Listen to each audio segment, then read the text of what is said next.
guys? Thank you for hopping on here for another episode of the Scott Wyatt Podcast. We are going to be finishing up and putting a bow on Midwest Avenue. As you've heard from back on episode 18 and 19 all the way up till now, the story of Midwest Avenue, and you've heard some of our EP. I talked about it, and hope you guys all enjoyed that, as well as some of the bonus shows around the Christmas time and New Year, and the bonus interview with Broseph about their new single, Some Things. If you haven't checked that out, please go do that. It's a fantastic song, hits you in the feels. So what we're going to be talking about today is the end of Midwest Avenue and how it kind of came to a halt. We played our last couple shows, I believe, in Hamburg, Illinois, at a place called The Palace that we love so much. And then we played in Champaign. And then, yeah, I think that might have been the last one. We played another one, I think, maybe in our hometown area, somewhere around there, Jacksonville. So I remember, like it was yesterday, we decided that we were going to end Midwest Avenue. It kind of came for about the last 2 months. We were trying to figure out, which way we wanted to go. If we wanted to push more originals, more covers. We felt like we had kind of, for lack of a better term, hit a wall as far as where we could go and where we could grow at. And we all had different ideas, kind of what we wanted to do. It's always a tough thing when, like, being in a band. It's like, you're in a marriage, we were all brothers, So it's always kind of tough whenever everybody's not agreeing on where to go. So basically, we all decided mutually that we were just gonna end things, and Midwest Avenue, we were just gonna. Everything was done, and it was kind of tough because it's kind of. We had a lot of great years together and amazing shows and a lot of fun times. Which when I get my dad and Steve and Farmer on this podcast, I'll tell some of those stories, like about the night that we stayed up in Champaign and laughed until we about cried because that was a funny night.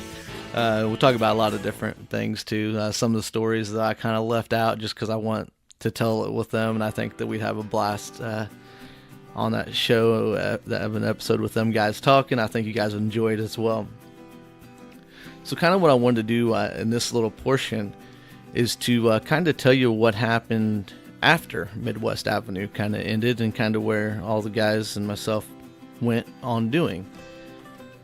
Towards the middle to end of the last probably 6 months of Midwest Avenue, me and Steve Vincent took another gig playing in a band for Gracia Harrison. It was on season 3 of The Voice, and it was a complete blast. It was a great group of guys to play with: Mr. Eric Tinsley, Scott Munstock, and Michael James. Tell you what, it was a complete blast, and we had a lot of fun doing that. And shortly after Midwest Avenue ended, I think about a month or two afterwards, I ended up leaving Gracia's band to focus solely on my solo career. And Steve continued on playing with her band.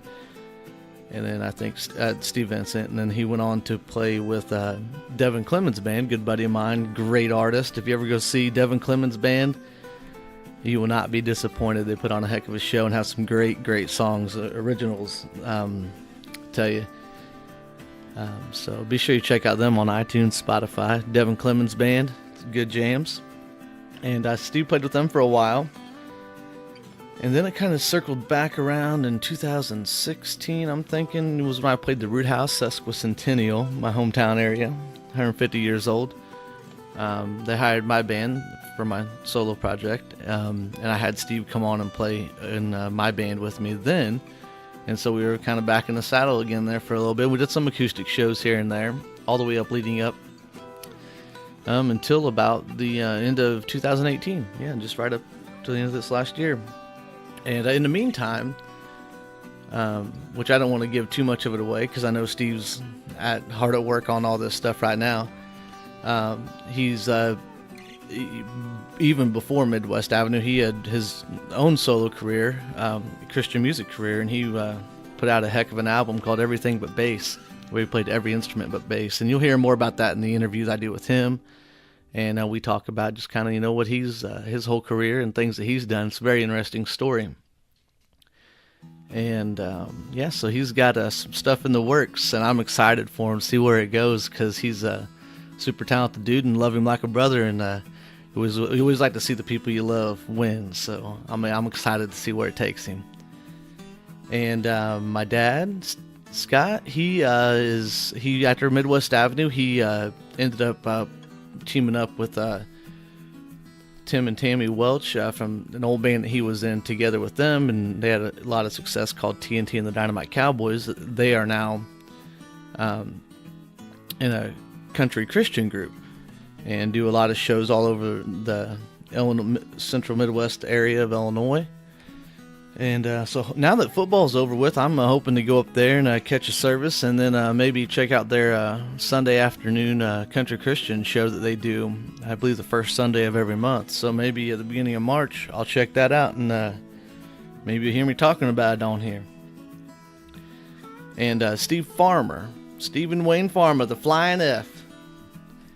He, after Midwest Avenue, he actually continued on and stayed playing bass with me in my solo project. And Steve's always been like a brother to me, and just all of them. What are the odds? There's 2 Steves and 2 Scotts in the band. But we always called Steve, the bass player, Steve Farmer, pretty much. It's Farmer, the Flying F. And he's got some very interesting stories too. I'm gonna have him on here, and we'll talk about his music career as well. He's done a lot, and here in the Midwest, he was in couple of the top 2 premier bands in the area. So you'll hear about that too. And Farmer's just been enjoying life, going on vacations and stuff. He just got back from Jamaica recently, so haven't seen him since November, the Midwest Avenue reunion show. And you can hear about me talking about that a couple episodes ago. And then I went on and started a solo career. And you can hear about that on the next episode, where we'll talk about me taking on a stage name that you know as Scott Wyatt.